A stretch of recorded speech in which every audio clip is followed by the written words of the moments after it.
Laikipia in Kenya. Deep in the vast Mkongodo forest on the slants of Ntalabani slopes is the Ngwesi village, a cultural center of the Laikipiaks, a little-known Ma-speaking community. Ngwesi village, partially isolated from the world, lies on the edge of Laikipia County and borders Isiolo County to the south. The village is characterized by poor road infrastructure, lack of electrical connections and network coverage, remote schools, and security center. Getting down here is a strenuous affair. For locals, they trek long distances, while the lucky ones ride on motorbikes which strain dangerously over rocky, narrow, meandering paths bordering the picturesque hills precarious. For visitors, four-wheel drives comes in handy, but even so, the ride is bumpy and adrenaline-inducing.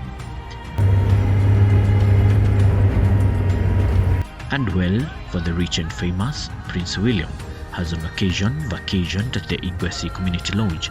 They sometimes fly in.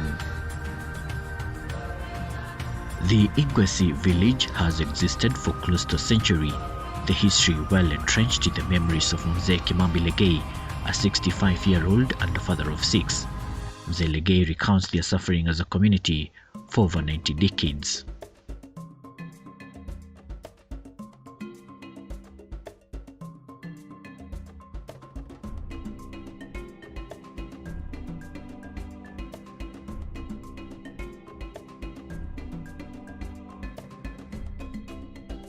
Until the year 2017, when the village got its first ever health dispensary, it depended on traditional midwives to assist in child delivery.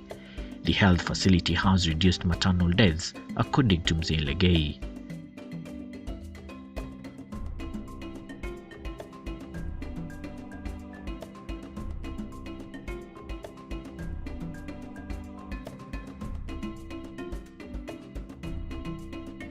Plagued with poor roads and without electricity, attending to patients has been problematic. Health practitioner Francis Nanyoe says he is only able to attend to minor health conditions. Despite the region being in a hot zone, Nanyoe says it is malaria endemic.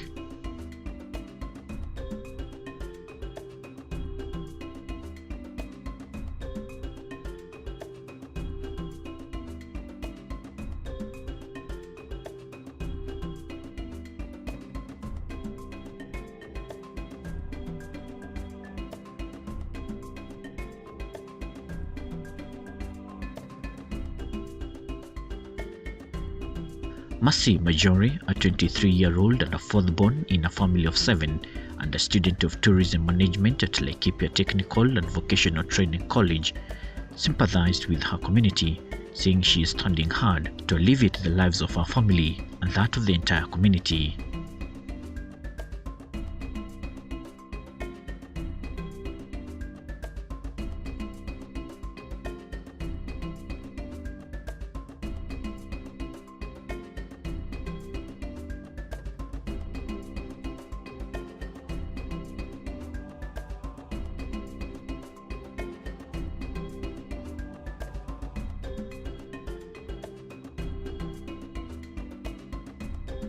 Majori has been big on the conservation of wildlife and her culture, where she makes beadworks and artifacts that they sell to tourists and local visitors.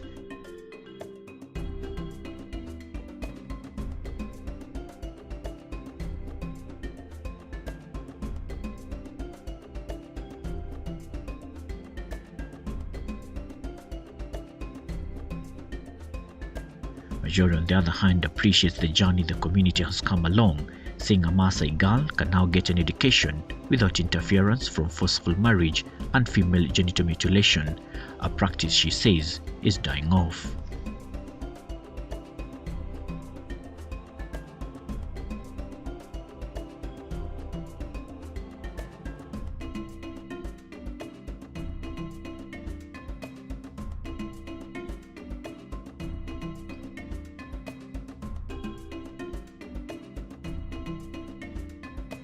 A visit to the cultural center is epic as one gets to see how the fire was lit using pieces of wood and elephant chewing gum plant the traditional animal traps, and the hunting technique using a mule as a cover.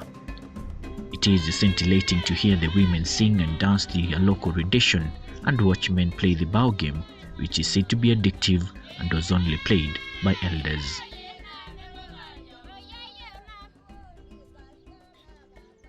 Mzee Legei and Majori agree that wildlife is a treasure to protect. They said through conservation, they have been able to lift their livelihoods not only through pastoralism, but also through ecotourism.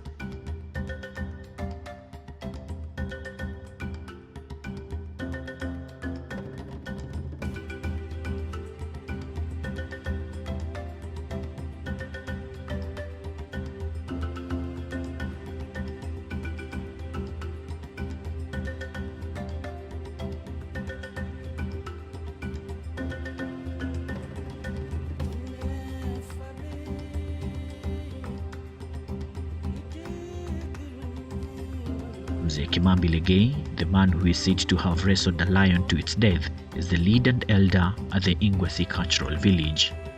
Looking back in time, he says, the Laikipia clan, who are of the Ma-speaking community, are believed to have originated from the scattering by the Kwavi during the Loikop Wars, which were a series of clashes between the Kwavi and the Maasai communities in the 1830s to 1880s. The wars led to alliances of some Maasai communities with Kwavi to drive away their fellow Maasais like the Laikipians. They would later inhabit the eastern plateaus in the Rift Valley escarpments following their defeat during the wars and upon return.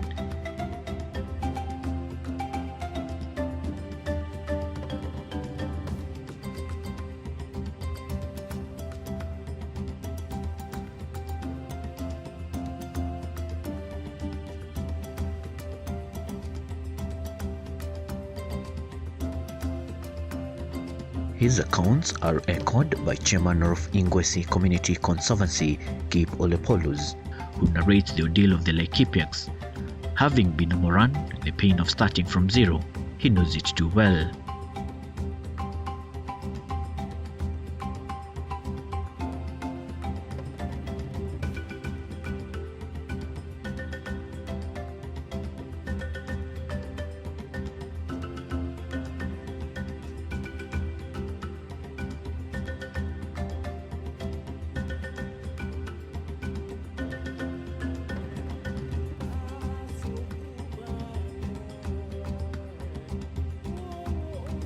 These continued tensions and stigmatization led some members of the Laikipia clan to denounce themselves and identify with other communities.